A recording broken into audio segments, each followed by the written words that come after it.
Hello friends, welcome to शिक्षक prep. तो friends, बहुत इंपॉर्टेंट अपडेट आई हैं आप सभी के लिए। 2 से 3 अपडेट हैं जो कि बहुत ही ज़्यादा इंपॉर्टेंट हैं।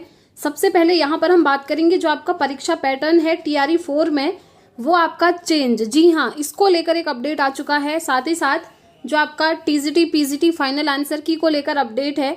साथ ही साथ फ्रेंड्स, टीआरई 3.0 की जो डेट है रिजल्ट की, उसको लेकर बात करेंगे। और रोस्टर क्लियरेंस से रिलेटेड भी एक अपडेट आ चुका है आप सभी के लिए, क्योंकि आप जानते हैं टीआरई 3 का रिजल्ट अभी तक रोस्टर क्लियरेंस की वजह से ही नहीं आ रहा था, लेकिन फाइनली इससे एक अच्छी गुड न्यूज़ है। साथ ही साथ 1 कैंडिडेट 1 रिजल्ट की भी हम यहाँ पर बात करेंगे। तो चलिए सारी चीज़ों को, जितने भी अपडेट हैं उनको एक एक करके डिटेल में समझ लेते हैं। सबसे पहले बात करते हैं फ्रेंड्स टीआरई 3 में टीजीटी पीजीटी की जो फाइनल आंसर की है।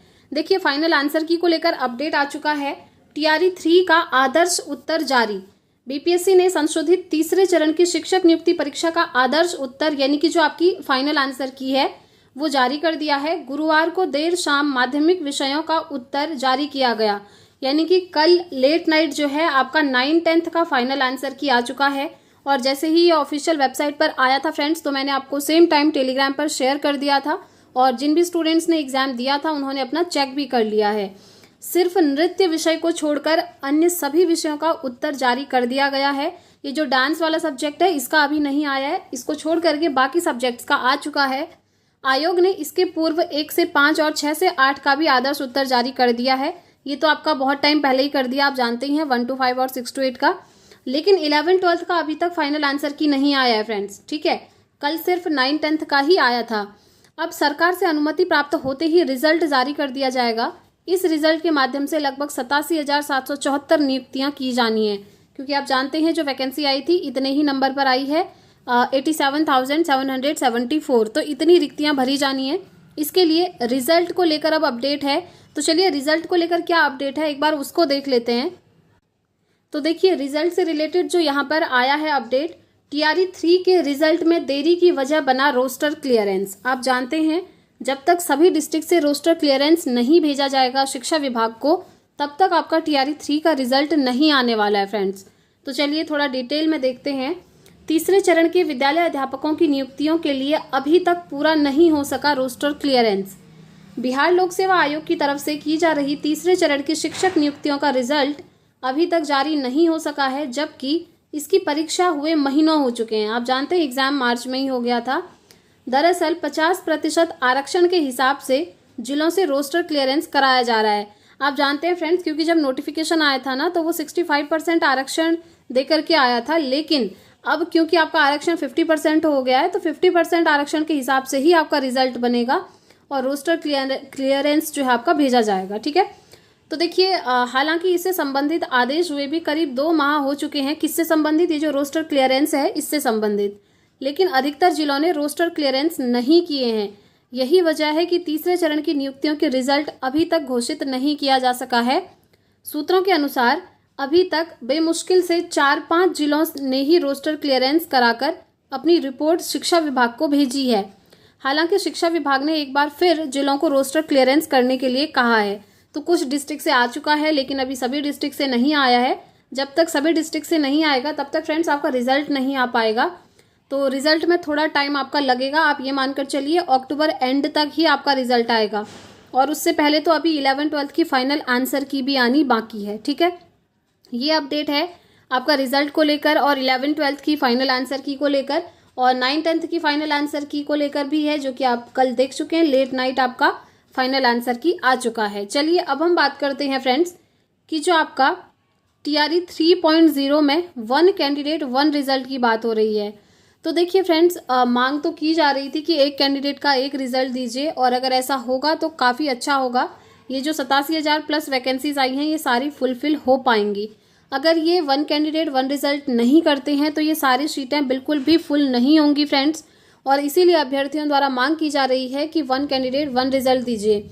जैसा कि आप जानते हैं टीआरई 1 और टीआरई 2 में भी इन्होंने 1 कैंडिडेट 1 रिजल्ट नहीं दिया था, जिस वजह से उनमें भी सारी सीटें फुल नहीं हुई। सेम अगर इस बार भी ये 1 कैंडिडेट 1 रिजल्ट नहीं होता है तो टीआरई 3 में आपकी और सीटें बच जाएंगी, और यही सीटें ना आपकी बाद में TRE 4 में एड ऑन होकर के आ जाएंगी। तो इसीलिए अभी मांग की जा रही है कि एक कैंडिडेट का एक रिजल्ट दीजिए। देखिए इसका मतलब क्या होता है, मैं आपको थोड़ा सा डिटेल में समझा देती हूँ। जैसे काफ़ी कैंडिडेट ऐसे होते हैं जो कि 1 to 5 में भी अप्लाई करने के लिए एलिजिबल होते हैं, 6 to 8 में भी होंगे, 9 10th में भी होंगे, ऐसे बहुत से कैंडिडेट होते हैं, ठीक है। क्योंकि ऑब्वियसली जिसका सीटेट और एस्टेट क्वालिफाई है वो सभी में एलिजिबल हो जाएगा, है ना। तो ऐसी कंडीशन में क्या होता है, एक अभ्यर्थी 3 जगह फॉर्म फिलअप करते हैं और तीनों जगह एग्जाम देते हैं। अब ऐसी कंडीशन में सपोज करिए तीनों जगह उसका सिलेक्शन हो गया सपोज, लेकिन ज्वाइनिंग तो वो कहीं एक ही जगह करेगा, और मोस्टली कैंडिडेट यही चाहते हैं कि जो ज्वाइनिंग है वो हायर क्लासेस में ही हो। ऑब्वियसली सही भी है, तो ज्वाइनिंग तो कहीं एक ही जगह होगी, लेकिन ये जो 2 सीटें बची ये खाली रह जाएंगी। तो इसीलिए कहा जा रहा है कि एक कैंडिडेट का सिर्फ एक रिजल्ट दीजिए, ठीक है, ताकि जो बची हुई सीटें हैं उनमें जो है अन्य योग्य अभ्यर्थी जो है सेलेक्ट हो जाएं। तो इसलिए मांग की जा रही है। लेकिन फ्रेंड्स अभी तक बीपीएससी की तरफ से कोई भी ऑफिशियल नोटिस नहीं आया है। हो सकता है आपको यूट्यूब में बहुत जगह ये दिख रहा हो कि एक अभ्यर्थी एक रिजल्ट आ रहा है, लेकिन फ्रेंड्स मैं आपको हमेशा ऑथेंटिक इन्फॉर्मेशन देती हूँ और ऑफिशियल नोटिस अभी तक नहीं आया है कि 1 कैंडिडेट 1 रिजल्ट जारी किया जाएगा। जब भी ऐसा कोई अपडेट आएगा, कोई भी ऑफिशियल अपडेट आती है, तो आपको इस चैनल से इन्फॉर्मेशन मिल जाती है। इसलिए फ्रेंड्स अगर आप चैनल पर पहली बार आए हैं ना, तो चैनल को ज़रूर सब्सक्राइब कर लें ताकि हर एक अपडेट आपको टाइम से मिलता रहे।